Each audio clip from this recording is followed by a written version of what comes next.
वक्रतुंड महाकाय सूर्यकोटि समप्रभ निर्विघ्नं कुरु मे देव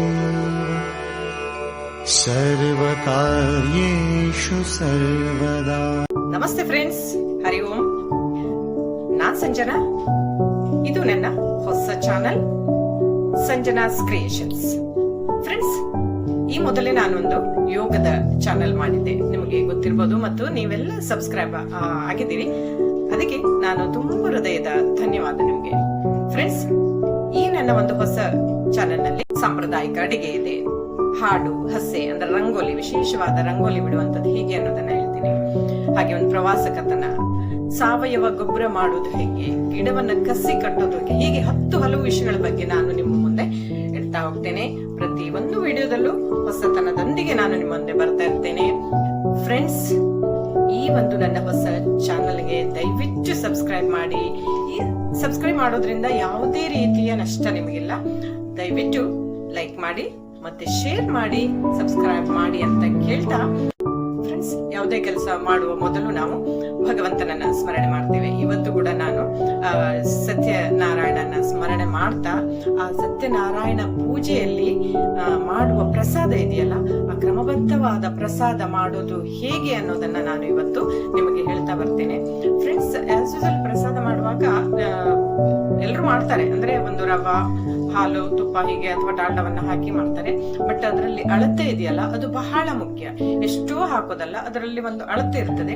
ಆ ಅಳತೆಯನ್ನ ನಾನು ನಿಮಗೆ ತೋರಿಸ್ತೇನೆ ಮತ್ತು ಮಾಡುವ ಕ್ರಮ ಹೇಗೆ ಹೇಳೋದನ್ನ ತೋರಿಸ್ತಾ ಹೋಗ್ತೇನೆ. ಫ್ರೆಂಡ್ಸ್, ಈ ನನ್ನ ಚಾನೆಲ್ ದಯವಿಟ್ಟು ಸಬ್ಸ್ಕ್ರೈಬ್ ಮಾಡಿ ಅಂತ ಹೇಳ್ತಾ, ಬನ್ನಿ ಹಾಗಾದ್ರೆ ಹೇಗೆ ಮಾಡೋದು ಅಂತ ನೋಡೋಣ. ಫ್ರೆಂಡ್ಸ್, ಈ ಪ್ರಸಾದ ಮಾಡುವ ಮೊದಲು ತೆಗೆದುಕೊಳ್ಳುವ ಪಾತ್ರೆಗಳ ಬಗ್ಗೆ ಹೇಳ್ತೇನೆ ನಾನು.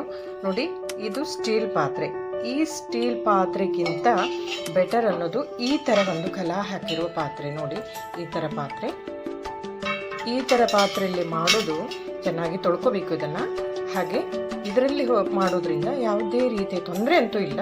ಈ ಸ್ಟೀಲ್ ಪಾತ್ರೆ ಯಾಕೆ ಬೇಡ ಅಂತ ಹೇಳಿದೆ ಅಂದ್ರೆ, ಆ ರವೆ ಹುರಿಯುವಾಗ ಬೇಗ ಸೀದು ಹೋಗುತ್ತೆ. ರವೆ ಸ್ವಲ್ಪ ಆಚೆ ಹೋಗೋ ಹಾಗೂ ಇಲ್ಲ, ಅಲ್ಲೇ ನಿಂತು ಇದು ಮಾಡಬೇಕು. ಸೊ ಬೇಗ ಸೀದು ಹೋಗುತ್ತೆ. ಹಾಗಾಗಿ ಇಂಥ ಪಾತ್ರೆಗಳನ್ನು ಬಳಸಿ, ಸೌಟ್ ಕೂಡ ಇಂಥದ್ದೇ ಇರ್ತದೆ, ಇಂಥ ಪಾತ್ರೆಗಳನ್ನೇ ಬಳಸಿ. ಆ್ಯಂಡ್ ಪ್ರಸಾದ ಮಾಡುವಾಗ ನಾವು ಅಳತೆ ಸೇರಿ ಮಾಡಬೇಕು ಅಂತ ಹೇಳ್ತಾರೆ. ಕರೆಕ್ಟಾದ ಅಳತೆ ಅದರಲ್ಲಿ ಬರುವುದು ರವಾ, ತುಪ್ಪ, 5 ಐಟಗಳು ಬೇಕು. ರವಾ, ತುಪ್ಪ, ಹಾಲು, ಸಕ್ಕರೆ ಮತ್ತು ಬಾಳೆಹಣ್ಣು ಕಟ್ ಮಾಡೋದು. ಫ್ರೆಂಡ್ಸ್, ಇದರಲ್ಲಿ ನಾನು ಈ ಒಂದು ಗ್ಲಾಸಲ್ಲಿ, ಅಂದರೆ ಪ್ರಸಾದ ಮಾಡುವ ಕ್ರಮಬದ್ಧತೆ ಹೇಳಿದೆ ನಿಮಗೆ ನಾನು. ಈ ಒಂದು ಗ್ಲಾಸು, ಇದರಲ್ಲಿ 1/4 ಸೇರು ತಗೊಳ್ಬೇಕು. 1/4, ಇದು 1 ಕಪ್ ಆದರೆ 1/4 ಅಂದರೆ ಪುನಃ ಇಲ್ಲಿಗೆ ಬರ್ತದೆ. ನೀವು ಪ್ರಸಾದ ಮಾಡುವ ಸ್ವಲ್ಪ ಜನ ಇದ್ದರೆ 1/4 ಸೇರು ತಗೋಬೋದು, ಅಥವಾ ಇದನ್ನೇ 2/4 ಅಥವಾ 3/4, 4/4 ಜನ ಜಾಸ್ತಿ ಇದ್ದಲ್ಲಿ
ಚೆನ್ನಾಗಿ ತೊಳಸ್ಕೊಂಡು ಅಷ್ಟೇ ಅಲ್ಲ.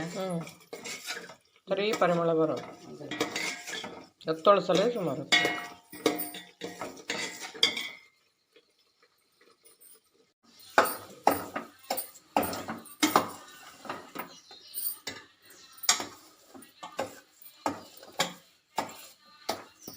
ಕಲರ್ ಚೇಂಜ್ ಆಗುತ್ತೆ.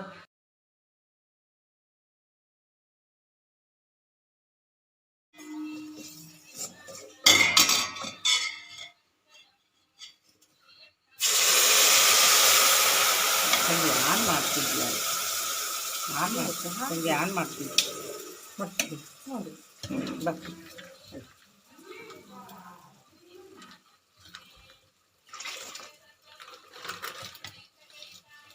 ಆನ್ ನೋಡಿ ಮಾಡೋದು